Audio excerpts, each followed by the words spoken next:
AVAIYA has changed my life. AVAIYA has made me the woman I am today. AVAIYA is my home. AVAIYA is personal freedom. AVAIYA is the reason my life continuously improves.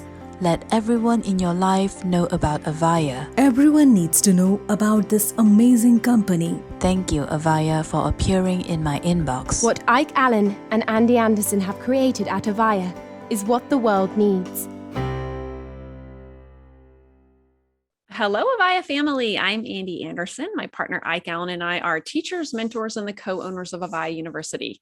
AVAIYA is the creator of over 1,000 books, films, courses, teachings, and other supportive resources. Thank you, as always, for joining us. Our fellow teacher, Stacy Brookman, is back with us today to talk about creating powerful and resilient boundaries.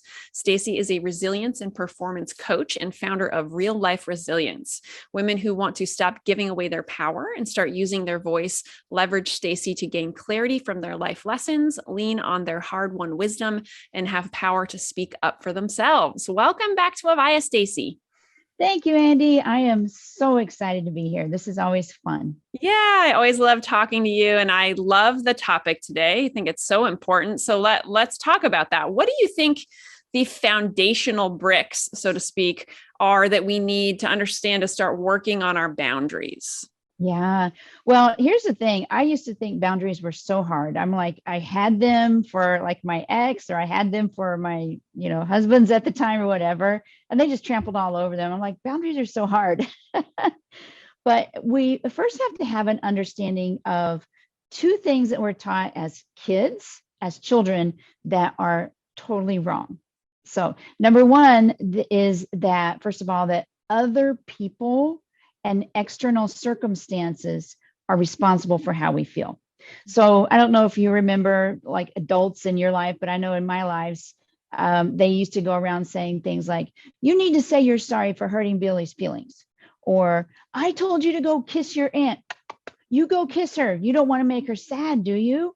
Mm-hmm. And so what that teaches us is that other people are responsible for our happiness and we're responsible for other people's happiness. And that's just not true. And then, we can talk more about that. But the second thing is that we learn as kids is that our goal is to be happy all the time. That's why we're always chasing the next accomplishment or appeasing someone else's anger so we can feel better, really. And so, you see this in marketing, you see it in social media, buy this and you're going to be happy. And it's because we've been taught that the goal of life is to be happy. But the goal of life is actually not to be happy. It's to experience all of our human emotions. For example, you don't want to be happy 100% of the time. If somebody that you love passes away, you don't want to feel happy. Right. You shouldn't feel happy. So life is 50-50. 50% positive and 50% negative. And you can't get around that. But you can control what your 50% are. But that actually leads me to the next foundational brick. So those were two things we learn as kids, that other people and external circumstances are responsible for how we feel, and that is wrong. And we also learned that our goal is to be 100% happy all the time, and that is wrong as well. But the next foundational brick are instruction manuals. And these are instruction manuals for how other people need to behave so that we can feel good and happy. So let me give you some for instances here. I'm going to try to think, okay, what have I said or not said? He should bring me flowers at least once a month. That's an instruction manual. He should tell me that he loves me every day. He should spend less time at work. She should write me a thank you note. He should support me. She should listen to me. As long as I've listened to her, she should listen to me, right? So here's another one that I personally came across recently. She should not get angry when I set a boundary. And that is a manual. But here's the thing, when we have manuals for everybody, and we're going to hand them out, here's how you need to react. Those manuals don't work. If I hand you a manual, or my husband a manual, my ex, my mom, my kids, my coworkers, if I hand them all manuals that say, here's how you should act so I can feel happy, I'm actually giving my power away to them. Right. Yeah. Good way of putting it. I've never thought of it that way. Right. Yes, I'm sure most of us can relate to that on some level, Yeah. right? Of having these manuals of like, hey, here are the list of things that you must do or not do in order to make me happy or in order to not make me sad. And absolutely that language that I'm sure most of us can relate to as children and even as adults, because it's tossed around a lot. That person just made me feel X, or I feel this way because of him or her. Whereas, yes, it's a great way of looking at it in a much more empowering context. So why do you think that we as humans want to have these manuals that we pass out to people? Yeah. So I love understanding our human brains, and I've learned so much since getting out of my narcissistic relationship and the like 10 years it took to try to get out of that sucker. Anyway, but our primitive brains think we must be part of the tribe. So we have, the primitive brain, the amygdala, and it says, have you done this before? No, then you need to stay in the cave, right? Don't rock the boat. And the primitive brain tells us we've got to be part of the tribe. We need to stay in the cave because being on the outside is scary and it's life-threatening. But in modern day, getting out of the cave, or in other words, being different from everyone else or rocking the boat, is not life-threatening. Now, internally with our, your chest tightens, your throat tightens, you just get scared, like all of those physical activities that go on are the same, but we don't have to experience those, or we can overcome those, because what we're about to do when we speak our truth or set a boundary, we're actually not putting ourselves in danger. But here's the thing, being shunned from that tribe does hurt. It gives us emotional pain, and our brain wants that connection, right?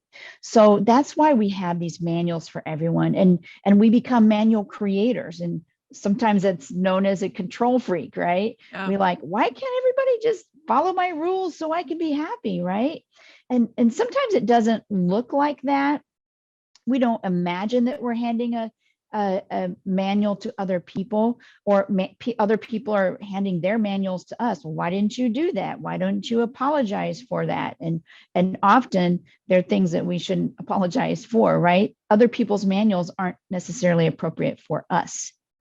So we give manuals to other people. It's just a human thing. And we just have to become aware and drop our manuals, because people are going to be people no matter what. Mm-hmm. So on the flip side though, and most of the people listening here, myself included, they become manual followers. And these are the people pleasers. So what do I need to do so that you'll be happy?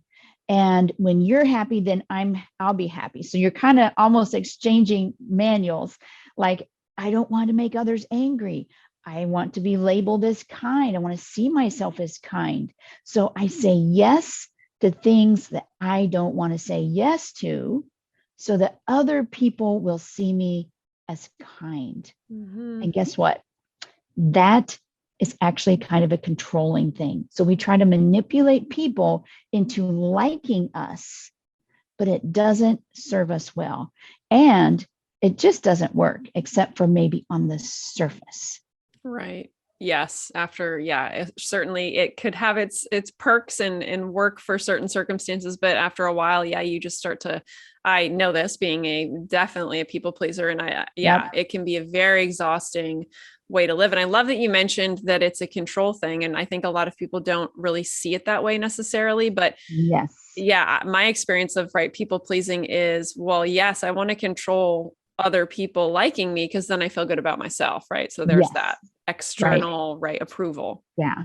And the good thing is, what's great about this is when you realize that and you start to look inside and you start to do the work to actually love yourself no matter what, that goes away. You don't have to trip over everything else to try to make other people love you. Mm-hmm. You love you. And that's just a beautiful thing. Right. Yes. Way more nice to live that way, for sure. Yes. So where do boundaries come into this whole conversation? Yeah. So doing boundary work, and it is a little bit of work, it's actually completely changed all of this for me. So we have to set resilient boundaries, not harmful boundaries. And so often you'll see the control freak type of person, and they'll do some isolating boundaries. Like somebody who has isolating boundaries is kind of afraid, like maybe committing is kind of controlling. They're trying to control the world with the manuals that they have for everyone. So they delete all the toxic people from their lives. And you see this on a lot of social media. You just need to delete all the toxic people from your life and your life will be great. Well, then you'll be alone because other people are going to be human. Nobody's going to act perfectly the way you feel like they should, right? And so again, it's kind of giving everyone else way too much power over your life. And you're going to end up isolating so much, because there are people complaining and they're just being human everywhere. And this, you find this a lot in the political circles, whichever side you're from, the other side you're vilifying. I've got to cut everything else, cut all of them out of my life. So people who have those manuals, and like some of them are pretty doggone thick, they tend to be offendable, and they don't want to be around other people who don't think like them, or other people who are negative. So these are the characteristics of people pleasers also, because they do some tap dancing. So you just dance to everybody else's tune, people pleasing. And so in other words, I'm just going to cut everybody else out because I can't help myself people pleasing. And that's not right either. And what you're creating there really is an underlying resentment, because saying yes to things that you don't really want to do, that doesn't serve you, and you don't really want to do them. You think you do, you're trying to convince yourself you do, and you try to convince them that you do, but you don't. And so you kind of feel like a victim, and you complain. And so this one really bothered me, because once I realized that I was actually lying as a people pleaser, and I hate saying that, but I had it pointed out to me early on. I wasn't really being honest with myself and with the people in my life. Oh my goodness. I really didn't like that realization at all. And people pleasers, they just don't say no. And sometimes in a loving relationship, even a loving relationship, is saying no. And that's the right thing to say. So if you're always, this is one of the things I tell people is, I was in such a people pleasing state that the morals and values that I had actually slipped lower, because I was trying to please that person and in such a way as to make them love me more. But you can't really do that. Mm-hmm.